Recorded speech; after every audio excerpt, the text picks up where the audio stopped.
आज जो खबर मैं आपको दिखाने जा रही हूँ उसे लिखते वक्त खुद मेरी उंगलियां कांप रही थी, आंखों में आंसू थे और मेरा खुद का बेटा जो अभी 2 साल का है, मैं बार बार उसे गले लगा रही थी और भगवान से बस एक ही प्रार्थना कर रही थी कि आपने जो दिन अर्पित को दिखाया है वो दिन किसी दूसरे मासूम को मत दिखाना।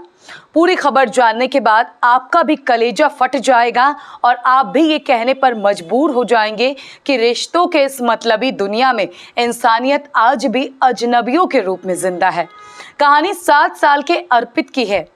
इस उम्र में जहां बच्चों के हाथों में खिलौने होते हैं, माँ का आंचल होता है, वहां अर्पित इतनी सी उम्र में वो दर्द झेल रहा है जो उसे आखिरी सांस तक याद रहेगा। गोंडा मेडिकल कॉलेज में अर्पित की मां गीता देवी ने दम तोड़ दिया।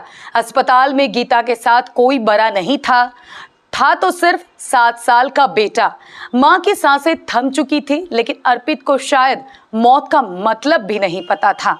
वो पूरे 24 घंटे अस्पताल के वार्ड में इस आस में बैठा रहा कि कोई तो आएगा, कोई तो उसकी मां को जगाएगा, कोई उनके अंतिम संस्कार के लिए मदद करेगा।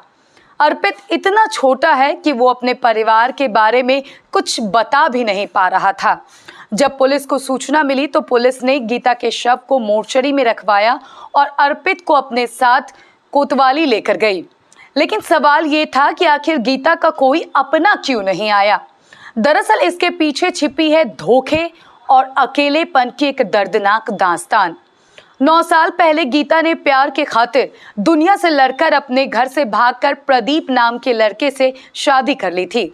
सब कुछ ठीक चल रहा था, लेकिन 2 साल पहले प्रदीप ने गीता को दगा दे दिया और दूसरी शादी कर ली।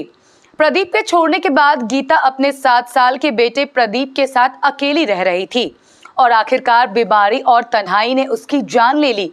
24 घंटे के लंबे इंतजार के बाद जब कोई सगा संबंधी सामने नहीं आया तो समाज के रखवाले आगे आए। विश्व हिंदू परिषद, बजरंग दल और सनातन समिति के सदस्यों ने गीता के शव को सम्मान दिया और मासूम अर्पित के हाथों अंतिम संस्कार करवाया। गीता इस दुनिया से चली गई, लेकिन पीछे छोड़ गई 7 साल के अर्पित को। अर्पित ने अपनी मां का फर्ज तो निभा दिया, लेकिन अब इस बेसहारा बच्चे के भविष्य का क्या होगा? मगर हम सलाम करते हैं उन संस्थाओं को जिन्होंने आगे बढ़कर इस बच्चे का साथ दिया। आज जो खबर मैं आपको दिखाने जा रही हूं उसे लिखते वक्त खुद मेरी उंगलियां कांप रही थी, आंखों में आंसू थे और मेरा खुद का बेटा जो अभी 2 साल का है, मैं बार बार उसे गले लगा रही थी और भगवान